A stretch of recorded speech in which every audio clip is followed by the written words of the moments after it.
그때 저만 특혜를 얻게 돼서 죄송합니다. 예, 이후에도 지금도 많은 그 대표 축제가 되고 있는 마임축제, 연금제, 연금제에도 이렇게 예전처럼 이렇게 많은 자원봉사자분들이 기풀수 해주시면 좋겠네요.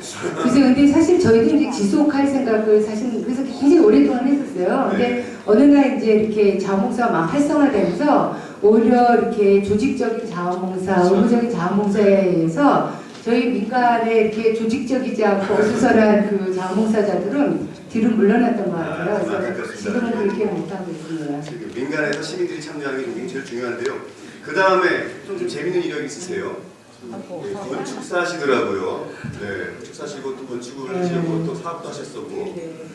그러다가 어느 갑자기 고깃집을 차리셨어요. 책에 보니까요. 학곡천 이야기죠, 우리가요. 네, 고깃집을 차리신 얘기가 좀 싶습니다. 아까 좋은 사진도 많은데 별로 저기 20대 때는요. 아주 저 사진이 저희 남편하고 연애할 때 사진입니다. 그래서 그 당시는 최첨단 유행하는 머리 스타일이에요. 네, 전 나무가 어디냐면 그 예전에 춘천에서 빙상 경기를 했던 그 에메랄드 그 앞이에요. 그 옆에. 그래서 그 나무에 기대서 사진을 찍었던 건데요. 근데 이제 그 제가 이제 학곡천에서 다녀왔던 부분이 그 이제 저희가 사실은 이제 그 금병산 밑에 그 학곡천에 이어지는 지류 중에 하나가 금병산 그 밑에 그 군경부대 아시죠? 군경부대 홍문 쪽으로 흐르는 그 물줄기가 그 소하천인데 중림천이라고 해요. 네, 그 중림천으로 저희가 이사를 갔습니다. 금병산 바로 뒷자락에서 살았는데요. 거기 이사 가게 된 동기가 앞서 말씀드렸지만 이제 저희 이제 가족에 어려운 일이 있은 다음에 어머니의 이제 상실감이 커지면서 어머니가 이렇게 그 중병을 앓게 되셨어요. 그래서 굉장히 이렇게 몸이 많이 아프실 때 젊어서 농사를 지시면서 살으셨던 분이라 땅을 밟고 사시고 싶다고 네, 그래서 그때 저희가 이사할 곳을 찾던 중에 저희 지인이 그 중림천 그 줄기에 사시는 지인이 있었어요. 그래서 그 지인이 자기네 밭이 집 짓기에는 딱 적당하니 그쪽으로 와서 하면 좋겠다. 그래서 어머니를 한번 모시고 갔더니 어머니가 너무 좋다고 하시는 거예요. 그래가지고 이제 부랴부랴 이제 그 들어가기 위해서 건축 설계 준비를 하고 근데 그 당시 거기가 지금은 그쪽 지역이 자연녹지인데 그 당시 그린벨트였었어요. 그래서 그린벨트에다 집을 지으려면 농가주택을 하나 사서 이전하는 형식으로 해야 되는 상황이라 시간이 상당히 많이 걸립니다. 그래서 조금 시간이 걸리다 보니까 저희가 건물을 다 짓기 전에 어머니가 돌아가셨어요. 그래서 어머니가 돌아가셨지만 이제 집을 지은 상황이라 그래서 저희끼리만 이제 이사를 가게 됐죠. 그래가지고 이제 중림천에 이사를 가고 그리고 나서 그 이후에 제가 이제 건축사 라이센스를 취득을 했습니다. 그래서 이제 건축사 라이센스를 취득하고 이어서 이제 건축사 업무로 본격적인 일을 이제 막 시작하던 찰나에 그때 당시 이제 IMF가 시작이 됐어요. 예, 그래서 IMF가 시작이 되니까 제일 먼저 타격이 오는 일이 건축 업무였고 또 제 배우자가 하고 있는 그 사업에 있어서도 그 당시 많은 어려움이 있어가지고 제가 하고 있는 일을 계속 지속할 수가 없더라고요. 그래서 저도 제가 하고 있는 일을 정리하고 제 남편도 또 다른 일을 찾아야 할 때 우리가 어려우면 제일 쉽게 생각하는 게 식당 일이잖아요. 그래서 저도 굉장히 쉽다고 생각을 해서 식당을 했어요. 그래서 태계동에서 고기촌이에요. 혹시 여기 제 단골이 있는지 모르겠어요. 네, 우리 최경수 위원장님이 아마 제 단골이셨다는데 그래서 그 고기촌을 하게 됐는데 이게 큰 규모의 식당이 아니고 조그만 규모의 식당을 하다 보니까 제가 주방 일도 하고 서빙도 하고 뭐 불도 떼고 청소도 하고 이제 저희 남편도 화분도 하고 이제 그렇게 이제 그런 시절을 보내죠. 그만하셨어요? 근데 굉장히 쉽게 생각하고 했는데요. 참 고단한 직업이에요.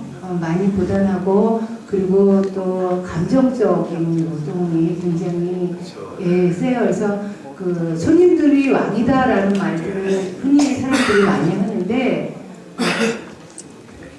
손님들이 그 주인이나 그 종업원들한테 그 하는 그런 태도나 이런 일들이 굉장히 상처받게 하는 일이 많이 있었습니다. 그래서 저도 사실은 저 나름대로 뭐 제 영역을 구축하고 멋지게 살았다라고 뭐 이제 굉장히 이렇게 교만했던 상황이었었나 봐요. 그랬더니 그런 이제 나를 낮추는 그런 일들이 굉장히 처음에 많이 힘들었어요. 그런 일들이. 그대로 써있더라고요.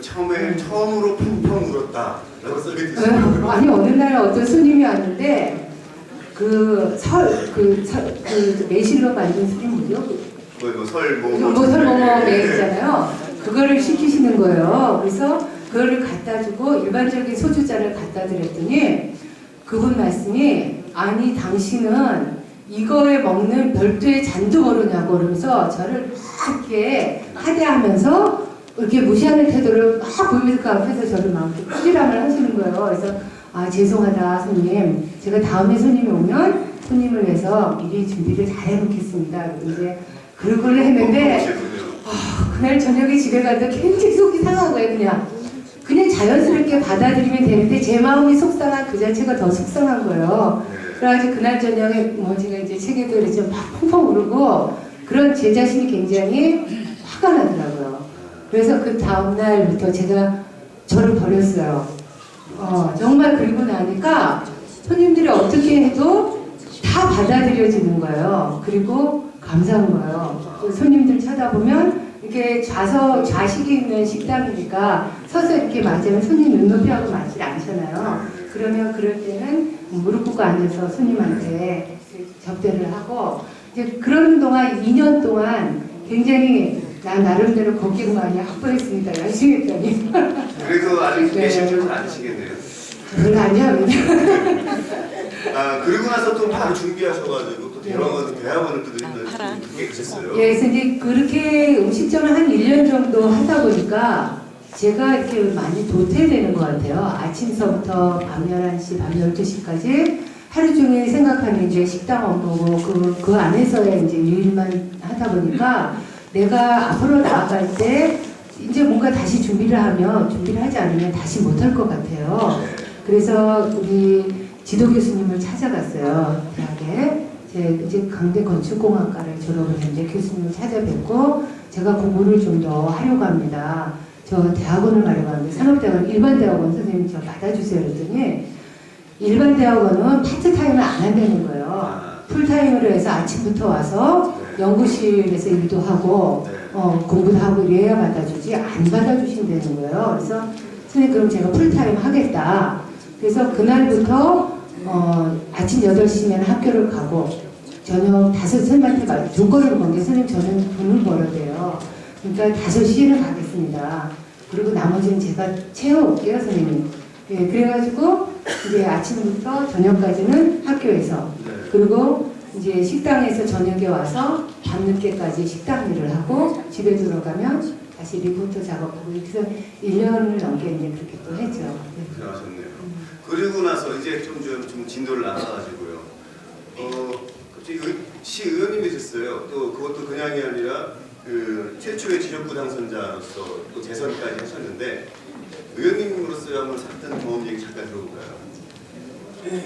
제가 그리고 나서 이제 제가 다시 IMF가 좀 비켜나갈 때 춘천에서 설계 사무실을 다시 시작을 했습니다. 다시 설계. 예, 그리고 식당은 안 하신 거예요? 예, 식당을 이제 접고 저희 남편도 본업으로 돌아갔고 저도 건축사 업무를 다시 시작을 했어요. 그래서 이제 건축사 업무를 하는 이제 동안에 이제 2006년도, 그러니까 2005년도에 춘천에서 혁신도시로 춘천 시민 전체가 그에 대해서 뭔가 끝없는 그런 그에 대한 쟁취를 위해서 막 힘쓰고 막 그럴 때 저도 이 사회에 같이 동참해야 되겠다는 그런 생각, 그리고 또 일상생활 속에서 그 정치적인 그런 갈증들이 있잖아요. 간단한 일조차도 생활 속 정치를 해결되지 않는 그런 갈증이 증폭될 때쯤에 그 당시 제가 열린우리당에서 시의원 출마 제의를 받았어요.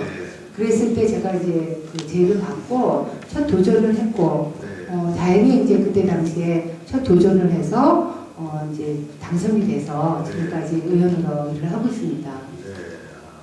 많은 일들을 이루셨던 것 같은데요. 이제 이제 이 책에 제일 처음은 공지천으로 시작을 해서 마지막 이 통곡천, 거기에 또 부제가 어머니로 귀결이 되더라고요. 그래서 앞서도 뭐 어머니 말씀 몇 번 나눴습니다만 또 이제 여성 후보자로서 혹은 또 이 책을 낸 작가로서 어머니, 며느리는 뭘까요? 과연? 글쎄요, 저는 이제 저희 시어머니, 이제 일단 저희 시어머니가 53살에 작고를 하셨어요. 근데 저희 시어머니는 이제 동네에서 아주 뭐 효부상을 준다고 해도 효부상을 받으러 안 가셨어요. 그런 정도로 이렇게 생활 속에서 실천을 하시고 그렇게 사셨던 분이고, 시어머니로, 그러니까 며느리로서 그 부모님들한테 굉장히 그 사랑으로서 많이 이렇게 베푸르셨고, 모든 거를 부모님이 하시는 말씀을 잘 들어서 그에 대해서 실천하려고 노력을 하셨고, 또 한편으로는 또 저의 이제 또 저는 이제 어머니한테 며느리였고 저는 아랫사람 입장이잖아요.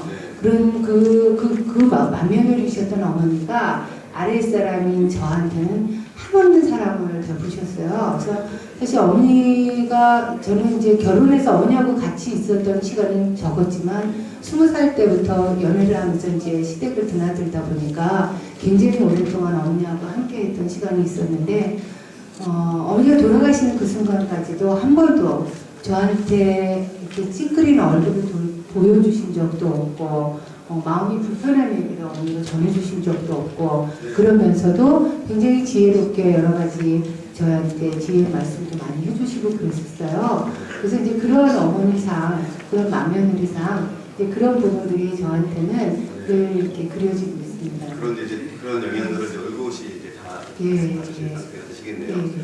네, 오늘 약 준비된 시간이 지난 것 같은데요. 한 30-40분 정도 저희가 우리 물가에 피는 춘천의 꿈을 공지천부터 이 통곡천까지 전체 다 들여보지 못했습니다만 하나하나 이렇게 좀 이렇게 본 것 같습니다. 또 책을 읽어보시면은 아까 서두에 말씀드린 것처럼 춘천을 여행하는 기분, 그 외국 분들도 보시면 좋을 것 같은 생각이 들기도 하고요.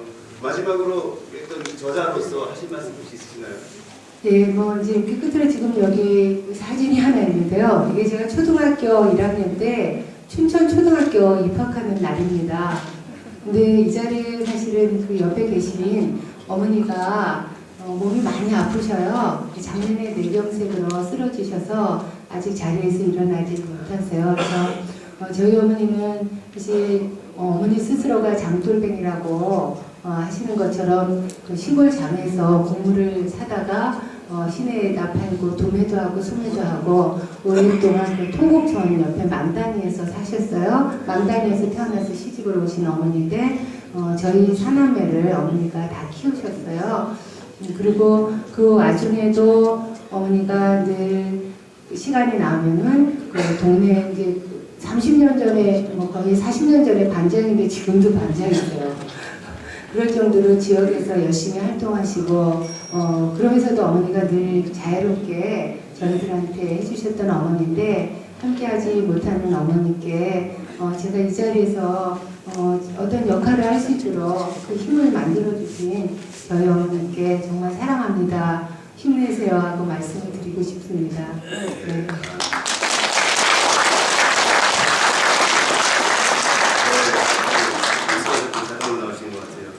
오늘 그 대담을 통해서 우리 김혜애 의원의 그 삶과 또 미래, 비전, 과거를 엿볼 수 있는 좋은 기회가 된 것 같습니다. 좋은 책으로 춘천을 이해하는데 좋은 힘이 될 것 같습니다. 앞으로도 춘천을 위해서 좋은 일 많이 해주시고요. 다시 한번 큰 박수로 마무리 짓도록 하겠습니다.